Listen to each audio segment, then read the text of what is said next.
सोचो, रात का वक्त है, साल है 1608, समुंदर बिल्कुल शांत है, लेकिन दूर कहीं एक फैसला होने वाला है। एक ऐसा फैसला जो पूरी दुनिया का भविष्य बदल सकता था। लेकिन इस बार इतिहास ने थोड़ा सा अलग रास्ता चुना।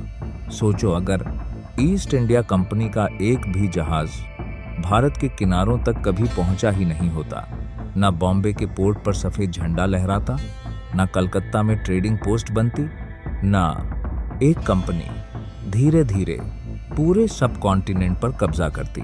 सोचो, अगर ब्रिटिश कभी भारत आए ही नहीं होते, ना लूट होती, ना 200 साल की गुलामी, ना आर्टिफिशियल बॉर्डर्स, ना डिवाइड एंड रूल का जहर, बस एक भारत जो अपनी ही रफ्तार से बढ़ता, अपनी ही गलतियों से सीखता और अपनी ही शर्तें खुद लिखता।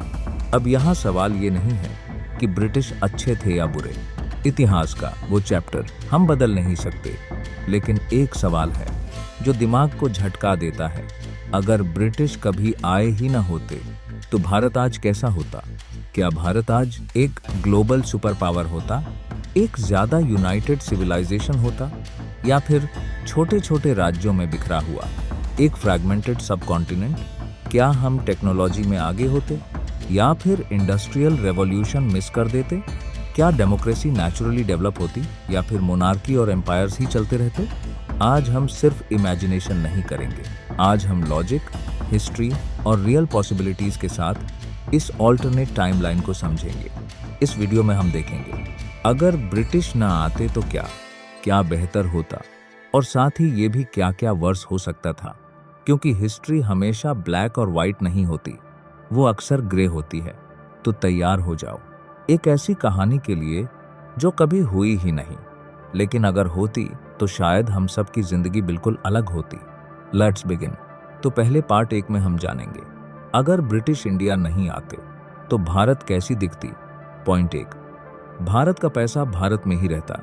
सोचो, अगर ब्रिटिश इंडिया आए ही नहीं होते, इसका मतलब सिर्फ ये नहीं कि कोई फॉरेन रूलर नहीं होता, इसका मतलब था भारत का पैसा भारत से बाहर जाता ही नहीं। हिस्ट्री का एक हार्श ट्रुथ है, ब्रिटिश रूल का सबसे बड़ा वेपन गन या आर्मी नहीं थी, वो थी वेल्थ ड्रेनिंग। भारत क्या देता था? Raw material, cotton, spices, Indigo, सस्ता लेबर, करोड़ों लोग, लगभग फ्री में यूज मार्केट, बिना कंपटीशन के। और रिटर्न में भारत को क्या मिलता था? महंगे finished goods, destroyed local industries और धीरे धीरे पॉवर्टी। अब एक सेकंड के लिए इस सिस्टम को हटा के देखो, अगर ब्रिटिश ना आते तो ना रॉ मटेरियल जबरदस्ती एक्सपोर्ट होता, ना इंडियन आर्टिजन्स को डिलिबरेटली बर्बाद किया जाता, ना पैसा शिप भर भर के यूरोप भेजा जाता। जो पैसा यहीं जनरेट होता वो यहीं सर्कुलेट करता, लोकल मर्चेंट्स ग्रो करते, Indian traders global trade handle करते और देसी इंडस्ट्रीज नेचुरली मॉडर्नाइज होती। सोचो, बंगाल का टेक्सटाइल इंडस्ट्री जो दुनिया में बेस्ट माना जाता था वो सरवाइव करता, साउथ इंडिया के पोर्ट्स ग्लोबल ट्रेड हब्स बनते, मराठा, मुगल और रीजनल किंगडम्स फॉरेन कंपनी के लिए नहीं अपनी इकोनॉमी के लिए ट्रेड करते। इसका direct result strong internal market, stable currency system, self sustaining economy. हो सकता है भारत एशिया का सबसे रिच रीजन बना रहता, चीन और मिडिल ईस्ट के साथ इक्वल पावर पर ट्रेड करता, और सबसे इंपॉर्टेंट, भारत एक्सपोर्टर होता, ना कि सिर्फ कंज्यूमर। पॉइंट 2, लोकल इंडस्ट्रीज जिंदा रहती। सोचो, एक और सीन, ब्रिटिश आए ही नहीं, इसका मतलब सिर्फ राज्य नहीं बचा, भारत की इंडस्ट्रीज भी बची रहती। ब्रिटिश आने से पहले भारत कोई बैकवर्ड इकोनॉमी नहीं था। सच ये है, इंडियन टेक्सटाइल वर्ल्ड फेमस था, बंगाल का मलमल यूरोप में लग्जरी माना जाता था, हैंडलूम, हैंडीक्राफ्ट, मेटल वर्क, हर रीजन की अपनी स्पेशलिटी थी।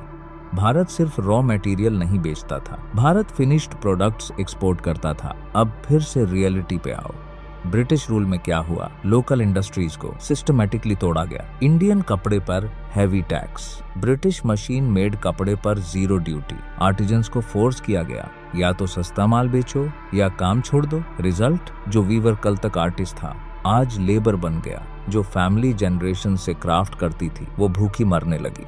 अब सोचो, अगर ब्रिटिश ना होते तो ना ये अनफेयर रूल्स होते, ना फोर्स्ड कंपटीशन होता, ना सदियों पुरानी स्किल्स खत्म होती, आर्टिजन क्लास सरवाइव करती, हैंडलूम धीरे धीरे मशीन के साथ अडेप्ट होता, क्राफ्ट टेक्नोलॉजी का फ्यूजन होता, एम्प्लॉयमेंट लोकल लेवल पर होता, गांवों, शहरों और पोर्ट्स में लोग माइग्रेट नहीं करते मजबूरी में। और सबसे बड़ी बात, भारत सिर्फ मार्केट नहीं होता, भारत प्रोड्यूसर होता, वैल्यू क्रिएटर होता, ट्रेंड सेटर होता। शायद आज मेड इन इंडिया 200 साल पहले ही ग्लोबल ब्रांड बन चुका होता। इंडस्ट्रियल रेवोल्यूशन यूरोप से कॉपी नहीं होता, भारत अपना ऑर्गेनिक इंडस्ट्रियल रेवोल्यूशन क्रिएट करता, स्लो, स्टेबल और सस्टेनेबल। और जब इंडस्ट्रीज स्ट्रांग होती हैं तो सिर्फ इकोनॉमी नहीं बनती, एक सेल्फ रेस्पेक्ट वाली सोसाइटी बनती है। और यहीं से अगली लेयर ओपन होती है, एजुकेशन, स्किल्स और इनोवेशन का फ्यूचर। पॉइंट 3, एजुकेशन, स्किल्स और इनोवेशन का फ्यूचर। अब थोड़ा और डीप सोचो, ब्रिटिश आए ही नहीं, इसका मतलब सिर्फ इकोनॉमी और इंडस्ट्री नहीं बची, भारत का नॉलेज सिस्टम भी इंटैक्ट रहता।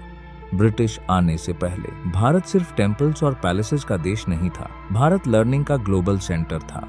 तक्षशिला, नालंदा, उज्जैन, काशी, यहाँ सिर्फ धर्म नहीं पढ़ाया जाता था, यहाँ maths, astronomy, medicine, philosophy, politics सब होता था। दुनिया के अलग अलग हिस्सों से स्टूडेंट्स भारत आते थे। अब ब्रिटिश रूल में क्या हुआ, गुरुकुल और मदरसा सिस्टम्स को इग्नोर किया गया। इंग्लिश एजुकेशन सिर्फ क्लर्क्स बनाने के लिए डिजाइन हुई। नॉलेज का purpose service, not innovation. Education का गोल ये बन गया, अच्छा नौकर बनो। अब सोचो, अगर ब्रिटिश ना होते तो एजुकेशन का फोकस होता problem solving, research, innovation. Indian languages में साइंस और टेक्नोलॉजी डेवलप होती, मैथ्स सिर्फ एग्जाम के लिए नहीं, इंजीनियरिंग के लिए होती। आयुर्वेद मॉडर्न मेडिसिन के साथ मर्ज होता, एस्ट्रोनॉमी सिर्फ एस्ट्रोलॉजी तक लिमिटेड नहीं रहता।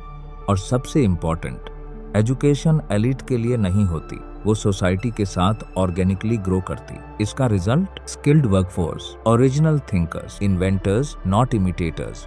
शायद आज भारत दुनिया का नॉलेज एक्सपोर्टर होता, स्टूडेंट्स बाहर जाने के बजाय दुनिया यहाँ आती। और जब एजुकेशन स्ट्रांग होती है तो सिर्फ जॉब्स नहीं बनती, सिविलाइजेशंस लीड करती हैं। और यहीं से एक और पावरफुल क्वेश्चन निकलता है, अगर एजुकेशन और इकोनॉमी दोनों स्ट्रांग होती तो भारत पॉलिटिकली कैसा होता। अब इमेजिन करो, ब्रिटिश आए ही नहीं, इसका मतलब सिर्फ फॉरेन रूल का एब्सेंस नहीं, डिवाइड एंड रूल का जहर कभी इंजेक्ट ही नहीं होता। ब्रिटिश रूल से पहले भारत एक सिंगल नेशन नहीं था, लेकिन एक शेयर्ड सिविलाइजेशन जरूर था।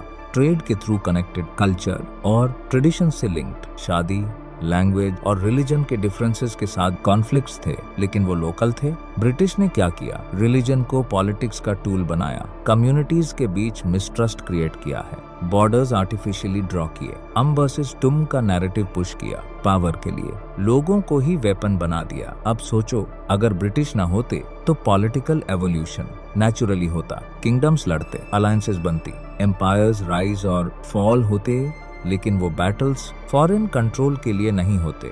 पावर का स्ट्रगल इंडियन कॉन्टेक्स्ट में होता, मराठा, मुगल, सिख, राजपूत, कंपटीशन होता, लेकिन कोई एक्सटर्नल एनिमी नहीं होता जो सबको मैनिपुलेट करे। इसका long term impact, trust destroy नहीं होता, रिलीजन, आइडेंटिटी, पॉलिटिक्स का कोर नहीं बनती, पार्टीशन जैसा ट्रॉमा शायद एग्जिस्ट ही नहीं करता। हो सकता है भारत एक यूनिफाइड नेशन, स्टेट थोड़ा लेट बनता, लेकिन जब बनता ज्यादा ऑर्गेनिक होता, ज्यादा एक्सेप्टेड होता, ज्यादा स्टेबल होता। डेमोक्रेसी शायद ब्रिटिश मॉडल की कॉपी नहीं होती, वो काउंसिल्स, सभास और लोकल गवर्नेंस से इवॉल्व होती, अपनी लैंग्वेज में, अपनी कंडीशंस पर। और जब पॉलिटिक्स नेचुरल होती है तो देश फियर पर नहीं, कॉन्फिडेंस पर चलता है। और यहीं से अगली और लास्ट लेयर ओपन होती है।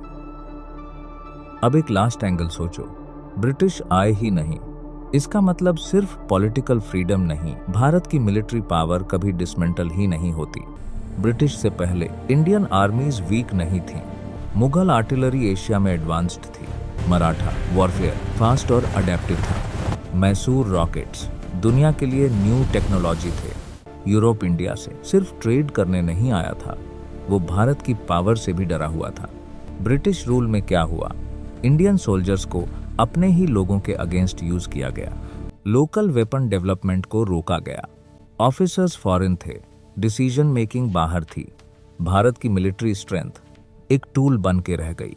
अब सोचो, अगर ब्रिटिश ना होते तो आर्मीज इवॉल्व करती अपनी नीड्स के हिसाब से, अपनी जियोग्राफी के अकॉर्डिंग, अपनी टेक्नोलॉजी के साथ। भारत सिर्फ इन्फेंट्री नहीं, मिलिट्री इनोवेटर होता। नेवल पावर इंडियन ओशन में डोमिनेट करती। ट्रेड रूट्स भारत के कंट्रोल में होते। इसका डायरेक्ट इफेक्ट ग्लोबल पॉलिटिक्स पर पड़ता। भारत कोई कॉलोनी नहीं होता, भारत नेगोशिएशन टेबल पर बैठता। रूल्स फॉलो नहीं, रूल्स बनाता।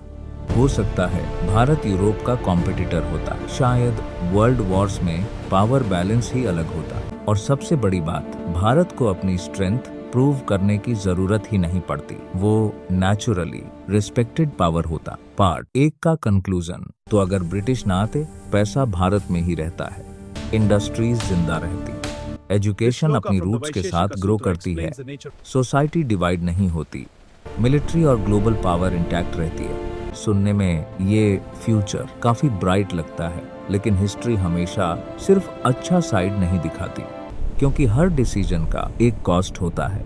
अब असली ट्विस्ट यहाँ आता है, अगर ब्रिटिश ना आते क्या बुरा हो सकता था।